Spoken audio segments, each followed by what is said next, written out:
नमस्कार दोस्तों, study with mind map YouTube channel में आपका बहुत बहुत स्वागत है। तो एसएससी जीडी के जीके और जीएस सेक्शन में ये आपका 13वां प्रैक्टिस सेट है और 12 प्रैक्टिस सेट हमने ऑलरेडी अपलोड कर दिए हैं। अगर आपने ये वीडियोज़ नहीं देखे तो इनका जो लिंक है आपको डिस्क्रिप्शन में मिल जाएगा, वहाँ से आप इन सारी वीडियोज़ को देख सकते हो। इसके अलावा हमारी एक सीरीज चल रही है एसएससी जीडी हिंदी के लिए और इसमें हमने अभी तक 22 प्रैक्टिस सेट अपलोड कर दिए हैं। अगर आपने ये वीडियोज़ नहीं देखें तो इनका भी लिंक आपको डिस्क्रिप्शन में मिल जाएगा, वहाँ से आप इन सारी वीडियोज़ को देख सकते हो। और इसके अलावा आपको जो प्लेलिस्ट है दोनों के लिए वो चैनल पे मिल जाएगी, तो वहाँ से भी आप इन सभी वीडियोज़ को देख सकते हो। और आज की इस वीडियो में या फिर कहें कि आज के इस प्रैक्टिस सेट में आपका जो टारगेट है 25 क्वेश्चन में से कम आपको 18 क्वेश्चन करने हैं। अगर आप इतने क्वेश्चन ठीक कर पा रहे हो तो समझ लीजिए आपकी जो तैयारी है वो एकदम बेहतरीन है। और स्टार्ट करते हैं अपना आज का जो डिस्कशन है। सबसे पहला क्वेश्चन आता है आपका, डेंगू के समय रक्तस्राव खाली स्थान की संख्या में कमी के कारण होता है। ऑप्शन ए लाल रुधिर कणिकाओं, option B platelets, option C श्वेत रुधिर कणिकाओं या फिर डी प्लाज्मा। तो यहाँ पे जो आपका राइट ऑप्शन होगा ना वो होगा आपका भी प्लेटलेट्स। और वहीं जब मैं डेंगू की बात करता हूँ तो नेशनल डेंगू डे कब मनाया जाता है?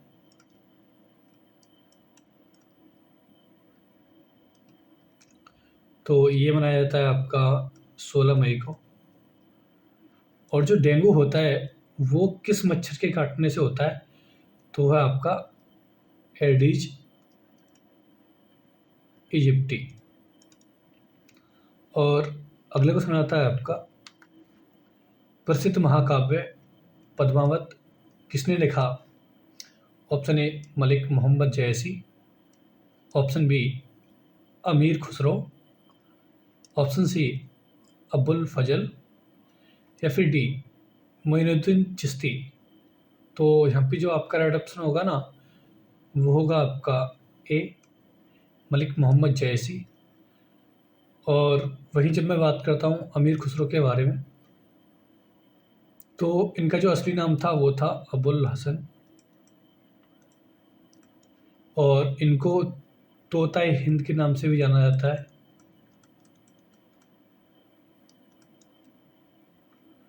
और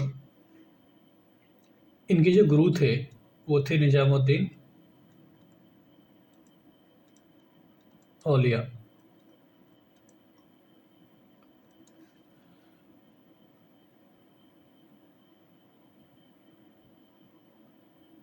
और जब बात करते हैं अबुल फजल के बारे में तो ये अकबर के दरबारी थे।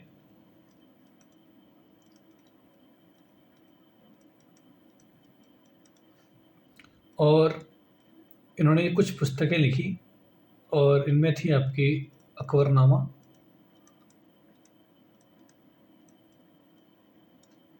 और आपका आईन अकबरी।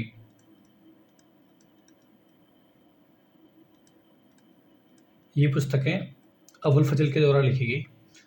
और जब बात करते हैं मोइनुद्दीन चिश्ती तो एक सूफ़ी संत थे और इनकी जो मज़ार है वो अजमेर में है। और आगे बढ़ने से पहले मैं आपको बता दूं, अगर आपने स्टडी विद माइंड मैप को सब्सक्राइब नहीं किया है तो चैनल को सब्सक्राइब ज़रूर करिए और जो बेल आइकन होता है उसको भी ज़रूर दबाइए। इससे क्या होगा ना, जब भी हमारी वीडियो अपलोड होगी तो आपको नोटिफिकेशन मिल जाएगा और आपसे कोई भी वीडियो मिस नहीं होगी। और अगला क्वेश्चन आता है आपका, चाय का सबसे बड़ा उत्पादक देश निम्न में से कौन सा है?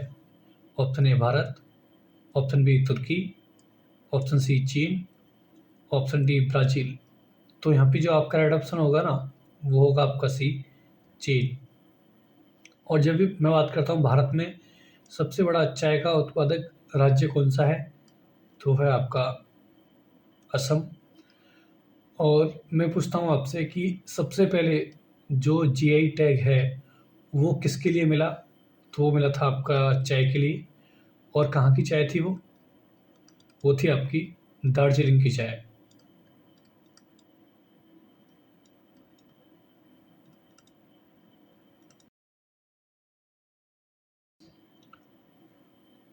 और वहीं जब मैं बात करता हूँ चीन की, तो इसकी जो कैपिटल है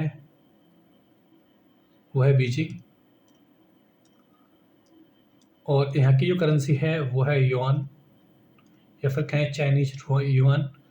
और यहाँ पे जो प्रेसिडेंट हैं वो है सी जिनपिंग, राइट। और वहीं जब बात करते हैं तुर्की के बारे में, तो इसकी कैपिटल है अंकारा। और इसकी एक फेमस सिटी है वो है इस्तांबुल। कई बार लोग कंफ्यूज कर जाते हैं इस्तांबुल और अंकारा के में। तो इसकी जो कैपिटल है वो अंकारा है, इस बात का ध्यान रखना है। और इसकी जो करेंसी है वो है तर्किश लीरा।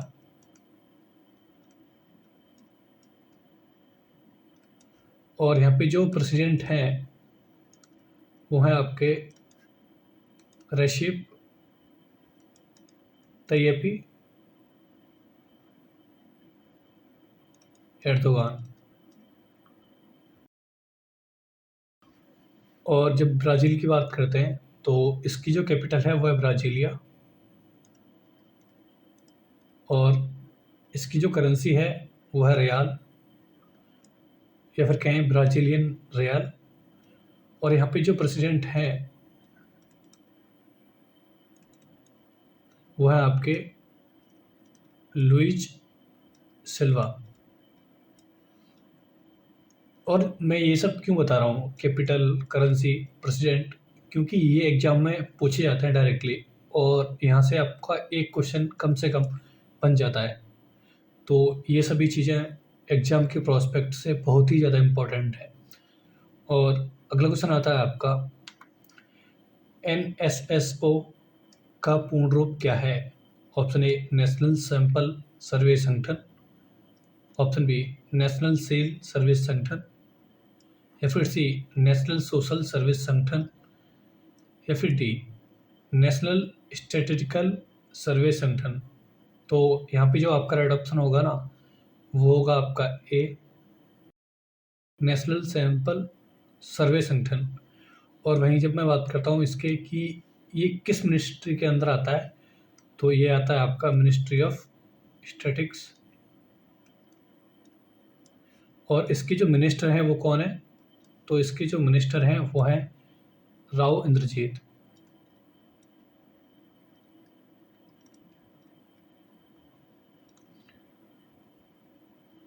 और अगला क्वेश्चन आता है आपका, राजस्थान के जयपुर क्षेत्र में कौन सा किला अपने कलात्मक हिंदू शैली के तत्वों के लिए जाना जाता है और यह विश्व धरोहर स्थल भी है? ऑप्शन ए चित्तौड़गढ़ का किला, ऑप्शन बी ग्वालियर का किला, ऑप्शन सी मेहरानगढ़ का किला, या फिर डी अंबर का किला। तो यहाँ पे जो आपका राइट ऑप्शन होगा ना, वो होगा आपका डी अंबर का किला। आमेर का किला भी बोलते हैं उसको।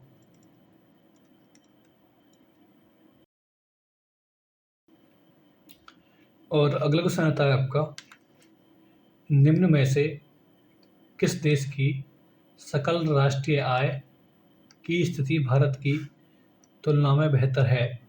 Option A Bangladesh, option B Pakistan, option C Sri Lanka, या फिर डी नेपाल।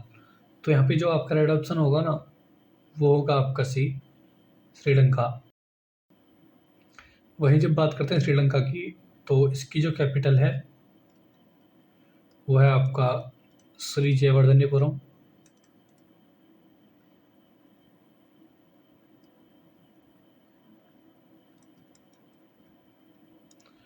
और और यहाँ की जो करेंसी है वो है आपका श्रीलंकन रुपीस। और यहाँ पे जो प्रेसिडेंट हैं वो है आपके रानिल विक्रमसिंघे।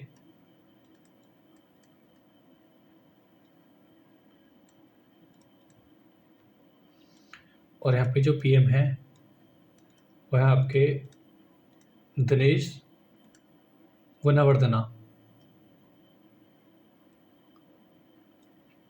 और अगला क्वेश्चन आता है आपका,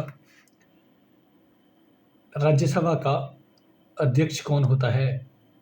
ऑप्शन ए प्रधानमंत्री, ऑप्शन बी नेता प्रतिपक्ष, या फिर सी उपराष्ट्रपति, या फिर डी राष्ट्रपति। तो यहाँ पे जो आपका राइट ऑप्शन है ना, वो होगा आपका सी उपराष्ट्रपति। और भाई अभी हमारे जो उपराष्ट्रपति हैं वो कौन है? तो वो हैं आपके श्री जगदीप धनखड़।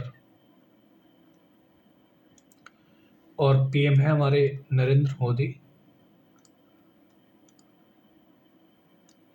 और नेता जो प्रतिपक्ष है अभी कोई नहीं है, ये वैकेंट है। और राष्ट्रपति है हमारी द्रौपदी मुर्मू।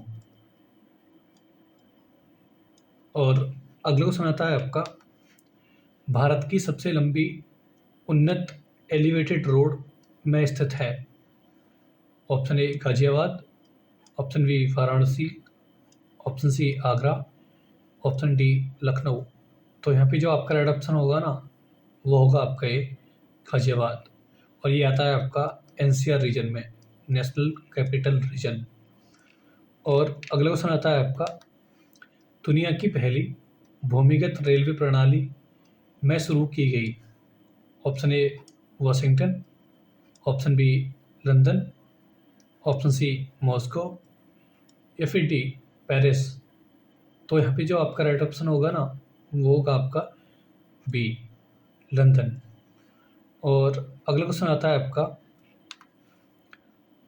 वर्तमान विश्व शतरंज चैंपियनशिप 2018 का खिताब किसके पास है? Option A Viswanathan Anand, option B Magnus Carlsen, option C Sergey Karjakin, या फिर डी फाबियानो कारुआना। तो यहाँ पे जो आपका राइट ऑप्शन होगा ना, वो होगा आपका बी मैग्नस कार्लसन। और वहीं जब मैग्नस कार्लसन की बात करते हैं तो ये हैं आपके नॉर्वे के। और यहाँ की जो कैपिटल है वो है ओस्लो। और यहाँ की जो करेंसी है वो है आपकी नॉर्वेजियन क्रोन। और यहाँ पे जो किंग है वो है आपके हेराल्ड बी। और यहाँ पे जो पीएम है वो है आपके एरना सोलबर्ग। और वहीं जब बात करते हैं कि भारत के जो ग्रैंड मास्टर हैं हाल ही के, वो कौन कौन है, तो अभी हाल ही में जो 77वें ग्रैंड मास्टर हैं वो हैं आपके आदित्य मित्तल,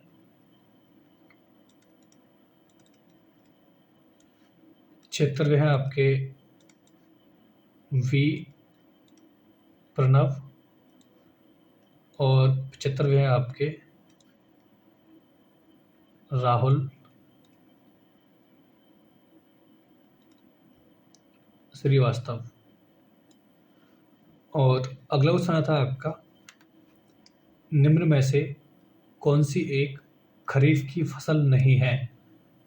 ऑप्शन ए बाजरा, ऑप्शन बी ज्वार, ऑप्शन सी मक्का, या फिर डी जौ।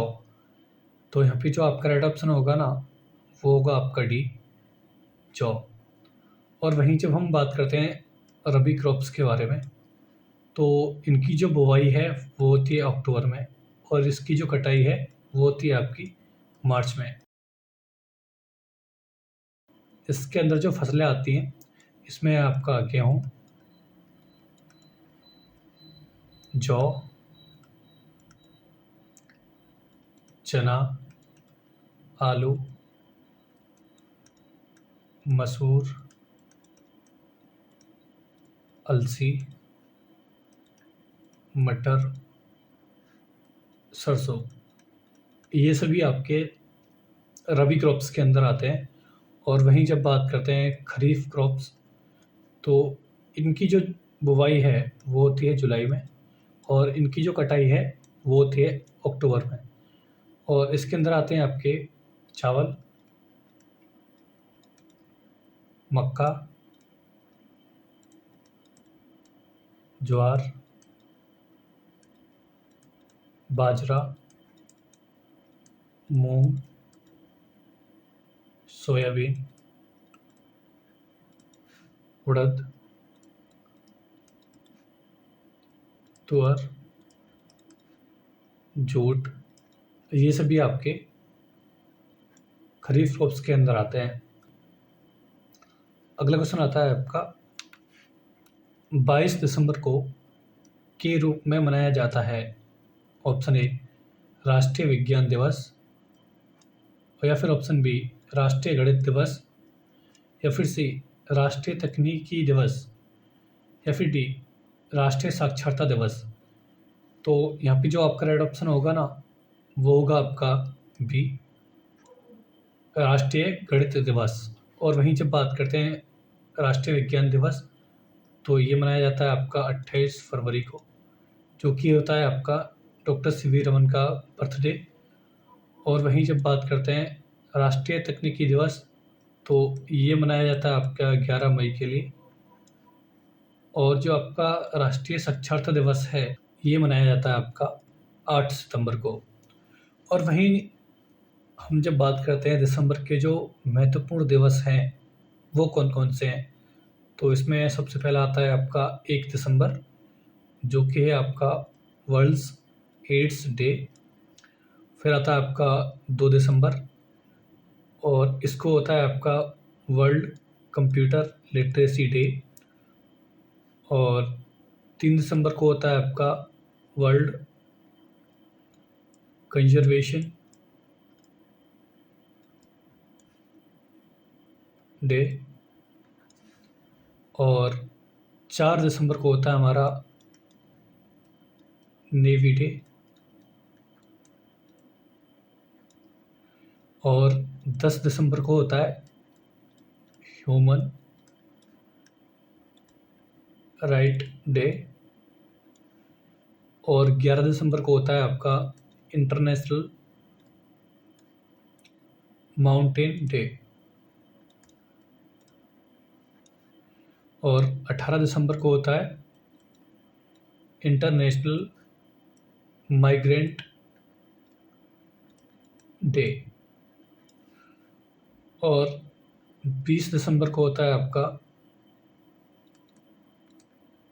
International human solidarity day.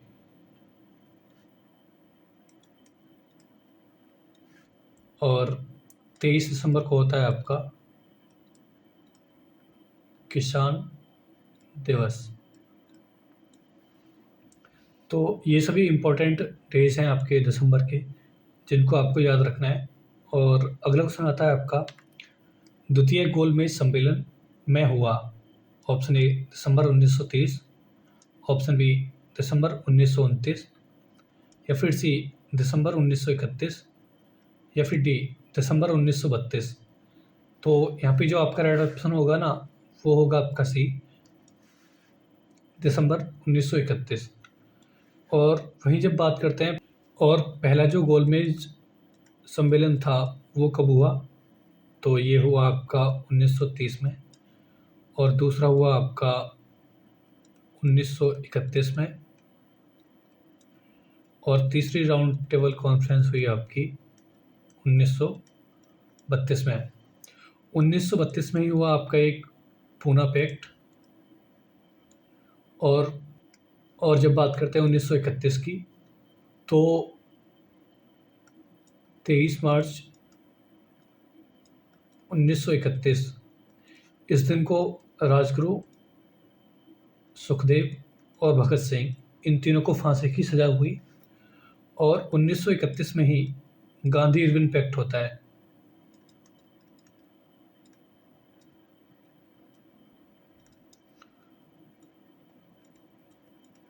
और वहीं जब बात करते हैं 1930 की, इस दौरान आपका होता है सिविल डिसओबीडिएंट मूवमेंट, और ये चलता है आपका 1931 तक, 1930 से। तो ये सभी चीज़ें आपको याद रखनी है। और अगला क्वेश्चन आता है आपका, पालक में प्राकृतिक उत्पाद के रूप में एसिड का असामान्य रूप से उच्च प्रतिशत होता है। ऑप्शन ए टार्ट्रिक अम्ल, ऑप्शन बी साइट्रिक अम्ल, या फिर सी दुग्धाम्ल, या फिर डी ऑक्सालिक अम्ल। तो यहाँ पे जो आपका राइट ऑप्शन होगा ना, वो होगा आपका डी ऑक्सालिक अम्ल। और अगला क्वेश्चन आता है आपका, भारत के संविधान में आरंभ के समय कितने अनुच्छेद थे? Option A 394, option B 395, option C 392, या फिर डी 393। तो यहाँ पे जो आपका राइट ऑप्शन होगा ना, वो होगा आपका बी 395। और वहीं जब मैं बात करता हूँ जो भाग थे वो कितने थे, तो वो थे आपके 22। और जो अनुसूचियाँ थी वो कितनी थी, ये थी आपकी 8। और अभी हमारा जो वर्तमान में संविधान है, इसमें आपके जो अनुच्छेद हैं वो कितने हैं, तो इसमें जो अनुच्छेद हैं वो हैं आपके 448। और जो भाग हैं वो कितने हैं, वो हैं आपके 25। और जो अनुसूचियां हैं वो कितनी हैं, वो है आपकी 12। और जब मैं आपसे पूछता हूँ कि भारतीय संविधान सभा का जो गठन है वो कब हुआ, तो ये हुआ आपका 6 दिसंबर 1946 को। और जब मैं आपसे पूछता हूँ कि इसकी जो पहली बैठक है वो कब हुई, तो ये हुई आपकी 9 दिसंबर 1946 को। और वहीं जब आपसे पूछता हूँ कि भारतीय संविधान सभा के जो अध्यक्ष थे, तो अध्यक्ष आपके दो थे इसमें, पहला आपके स्थायी और दूसरे आपके अस्थायी। तो ये कौन कौन थे, तो यहाँ पे जो अस्थायी अध्यक्ष थे वो थे आपके सच्चिदानंद सिन्हा, और जो स्थायी अध्यक्ष थे वो थे आपके डॉक्टर राजेंद्र प्रसाद। और डॉक्टर राजेंद्र प्रसाद ने एक बुक लिखी थी जो कि थी आपकी इंडिया डिवाइडेड। और अगला क्वेश्चन आता है आपका, निम्न में से कौन सी आहार श्रृंखला सही है? ऑप्शन ए घास चूहा सांप बाज, ऑप्शन बी घास हिरन सांप शेर, ऑप्शन सी घास खरगोश सांप शेर, या फिर डी घास खरगोश सांप बाज शेर। तो यहाँ पे जो आपका राइट ऑप्शन होगा ना, वो होगा आपका ए। और अगला क्वेश्चन आता है आपका, दशहरा के समय दुर्गा पूजा के लिए पश्चिम बंगाल में किया जाने वाला नृत्य है। Option A Dhonachi, option B Terahtaali, option C Kulaim, या फिर डी किकल्ली। तो यहाँ पे जो आपका राइट ऑप्शन होगा ना, वो होगा आपका ए धोनाची। इसके अलावा कुछ और नृत्य हैं पश्चिम बंगाल से, उनको भी जान लेते हैं। तो इसमें आता है आपका काठी, गंभीरा, धाली, जात्रा, बॉल, मरसिया, कीर्तन। ये सभी यहाँ के महत्वपूर्ण नृत्य हैं। और अगला क्वेश्चन आता है आपका, अनुच्छेद 21A संबंधित है। ऑप्शन ए शोषण के विरुद्ध अधिकार से, ऑप्शन बी 6 से 14 वर्ष की आयु के सभी बच्चों को मुफ्त और अनिवार्य शिक्षा का अधिकार से, या फिर सी संवैधानिक उपचार से, या फिर डी धार्मिक स्वतंत्रता के अधिकार से। तो यहाँ पे जो आपका राइट ऑप्शन होगा ना, वो होगा आपका बी। और वहीं जब मैं बात करता हूँ शोषण के विरुद्ध अधिकार, तो ये आता है आपका अनुच्छेद 23 में। और वहीं जब बात करते हैं संवैधानिक उपचार, तो ये आते हैं आपके अनुच्छेद 32 में। इसमें आपके हाई कोर्ट और सुप्रीम कोर्ट जो रिट जारी कर सकता है, तो जब हाई कोर्ट रिट जारी करता है तो वो करता है आपका आर्टिकल 226 के अंदर, और जो सुप्रीम कोर्ट रिट जारी करता है वो करता है आपका आर्टिकल 32 के अंदर। और वहीं जब बात करते हैं धार्मिक स्वतंत्रता के अधिकार, तो ये है आपके अनुच्छेद 25 से लेकर के 28 के बीच। और अगला क्वेश्चन आता है आपका, अंडे को सिरके के विलयन में 20 से 24 घंटे तक रखने पर क्या होगा। ऑप्शन ए, अंडे का आवरण खुल जाएगा। ऑप्शन बी, अंडे का आवरण टूट जाएगा। या फिर सी, अंडे का आवरण सिकुड़ जाएगा। या फिर ऑप्शन डी, अंडे के आवरण का आकार बढ़ जाएगा। तो यहाँ पे जो आपका राइट ऑप्शन होगा ना, वो होगा आपका ए, अंडे का आवरण खुल जाएगा। और अगला क्वेश्चन आता है आपका, भूमि से घिरा हुआ भारत का सबसे बड़ा बंदरगाह निम्न में से कौन सा है। Option A Tuticorin, option B Visakhapatnam, option C Mormugao, या फिर डी कांदला। तो यहाँ पे जो आपका राइट ऑप्शन होगा ना, वो होगा आपका बी विशाखापत्तनम, जो कि है आपका आंध्र प्रदेश में। और वहीं जब तूतीकोरिन की बात करते हैं, ये है आपका तमिलनाडु में। और जब बात करते हैं मोरमुगांव, ये है आपका गोवा के अंदर। और कांदला है आपका गुजरात के अंदर। जो हमारे यहाँ पे जो मेजर पोर्ट्स हैं, उनकी संख्या है 12। और इसमें सबसे पहला आता है आपका दीनदयाल पोर्ट, जो कि है आपका गुजरात में, और इसको ही बोलते हैं कांदला पोर्ट। फिर आता है आपका पारादीप, जो कि है आपका उड़ीसा के अंदर। और तीसरा आता है आपका जवाहरलाल नेहरू पोर्ट, और ये है आपका मुंबई में। मुंबई है आपका महाराष्ट्र में। फिर आता है आपका विशाखापट्टनम पोर्ट, और ये है आपका आंध्र प्रदेश में। फिर आता है आपका श्यामा प्रसाद मुखर्जी पोर्ट, और ये है आपका पश्चिम बंगाल में। और फिर आता है आपका वी.ओ. चिदम्बरम पोर्ट, और ये है आपका तमिलनाडु में। फिर आता है आपका कोचीन पोर्ट, जो कि है आपका केरला के अंदर। और फिर आता है आपका कामराजार पोर्ट, जो कि है आपका चेन्नई के अंदर, और चेन्नई है आपके तमिलनाडु में।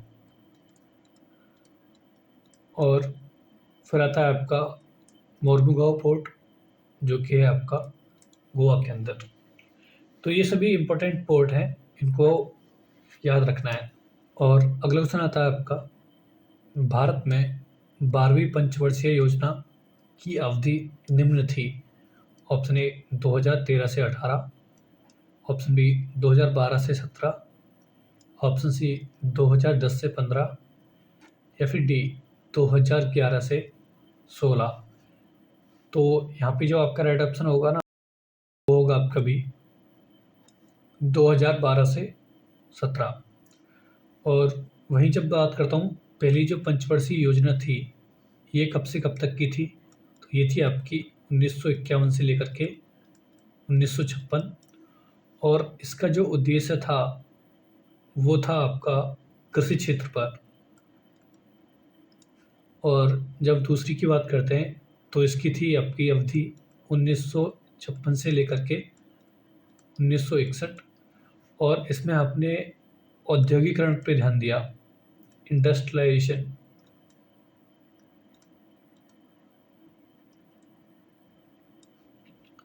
और तीसरी थी आपकी 1961 से लेकर के 1966। और यहाँ पे हमने आत्मनिर्भर बनने का प्रयास किया। इसके बाद होता है योजना अवकाश 1966 से लेकर के 1968 तक।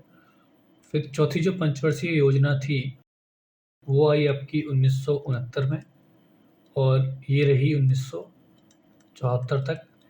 यहाँ पे हमने आर्थिक विकास और आत्मनिर्भरता को प्राथमिकता दी।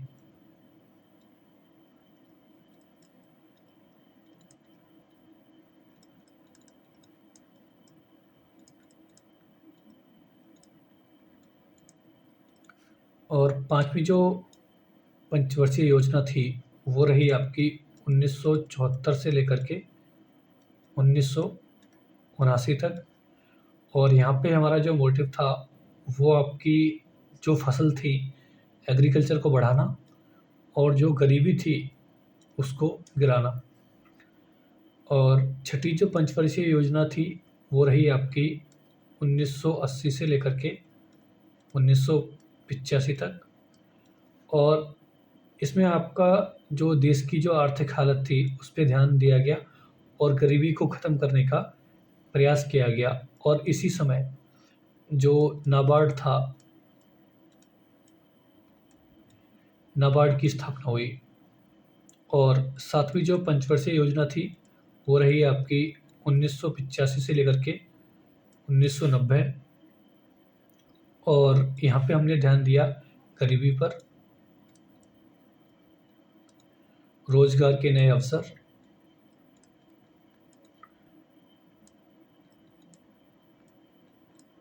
और ग्रामीण विकास। और जब हम आठवें उसकी बात करते हैं योजना की, तो ये रही आपकी 1992 से लेकर के 1997 तक। और हाँ, 1991 से लेकर के 92 तक एक अवकाश रहता है, योजना अवकाश। फिर 92 से 97 तक आता है। और यहाँ पे हमने जो जनसंख्या नियंत्रण था उस पर ध्यान दिया। पंचायती राज लेकर के आए। और नौवीं जो पंचवर्षीय योजना थी वो रही आपकी 1997 से लेकर 2002। और इसमें जो भी गवर्नमेंट इंस्टीट्यूशन थे उनका सही उपयोग करना था और हमको सेल्फ रिलायंट बनना था, आत्मनिर्भर। 10वीं जो योजना थी वो रही 2002 से लेकर के 2007। और इसका जो उद्देश्य था वो था शिक्षा यानी एजुकेशन और आपका एग्रीकल्चर को बढ़ाना। और 11वीं जो पंचवर्षीय योजना थी वो रही आपकी 2007 से लेकर के 2012 तक। और इसमें जो महत्वपूर्ण काम हुए, इसमें प्रधानमंत्री आदर्श ग्राम योजना और आम आदमी बीमा योजना और राजीव आवासीय योजना, ये सभी इसमें काम किए गए। तो ये थी आपकी सभी योजनाएं। तो एक बार इनको आप देख लीजिए, जो कि एग्जाम के प्रोस्पेक्ट से बहुत ही महत्वपूर्ण है। और अगला क्वेश्चन आता है आपका, जल संचयन का मुख्य उद्देश्य क्या है? ऑप्शन ए बांध बनाना, ऑप्शन बी भूतल पर जल का संरक्षण, ऑप्शन सी मृदा अपरदन के लिए रोकना, या फिर डी भूगर्भ के जल का पुनर्संचयन। तो यहाँ पे जो आपका राइट ऑप्शन होगा ना वो होगा आपका डी, भूगर्भ के जल का पुनः संचयन। और अगला क्वेश्चन आता है आपका, मयूर नृत्य या पीकॉक डांस किस राज्य के ब्रज क्षेत्र से संबंध रखता है? Option A Andhra Pradesh, option B Odisha, option C Uttar Pradesh, या फिर डी बिहार। तो यहाँ पे जो आपका राइट ऑप्शन होगा ना वो होगा आपका सी, उत्तर प्रदेश। और वहीं जब उत्तर प्रदेश के और जो डांस हैं उनकी बात करते हैं तो इसमें आता है आपका नौटंकी, रासलीला, कजरी, छोरा, छपेली और जैत, इसी भी इसके महत्वपूर्ण नृत्य हैं। और वहीं जब बात करते हैं आंध्र प्रदेश, तो इसके हैं कुचिपुड़ी, भाम कलापम,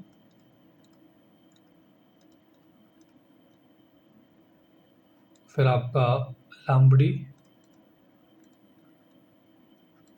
फिर आपका ढीमसा, कोलट्टम और आपका बुट्टा बोम्बालू।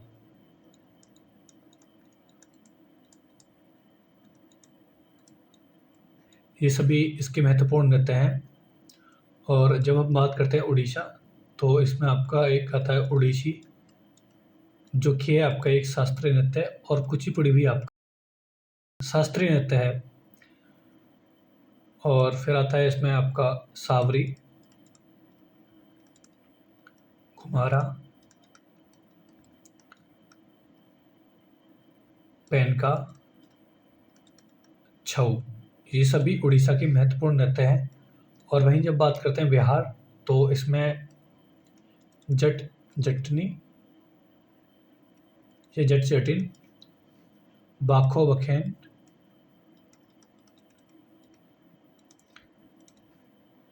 पनवरिया, सामा, चकवा और आपका विदेशिया। ये सभी इसके महत्वपूर्ण नृत्य हैं। और हाँ, उत्तर प्रदेश का जो शास्त्रीय नृत्य है वो है आपका कथक। और अगला क्वेश्चन आता है आपका, फतेहपुर सीकरी में बुलंद दरवाज़ा किसने बनवाया? Option A Humayun, option B Akbar, option C Shah Jahan या फिर डी जहांगीर। तो यहाँ पे जो आपका राइट ऑप्शन होगा ना, वो होगा आपका बी अकबर। और वहीं जब बात करता हूँ अकबर के द्वारा बनवाए गए इमारतें वो कौन कौन सी हैं, तो इसमें आता है आपका जोधाबाई महल,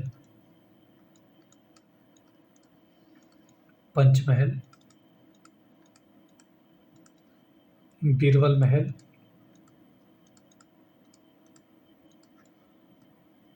खास महल, फिर आता है आपका बुलंद दरवाज़ा। ये सभी आपके अकबर के द्वारा बनवाए गए। और ये था आपका practice set number 13। Practice set आपको कैसा लगा है कमेंट सेक्शन में ज़रूर बताइए। और अपने 25 में से कितने क्वेश्चन किए उसको भी कमेंट सेक्शन में ज़रूर लिखिए। वीडियो आपको अच्छा लगा तो वीडियो को लाइक करिए, चैनल को सब्सक्राइब करिए। मिलते हैं आपको नेक्स्ट वीडियो में। धन्यवाद।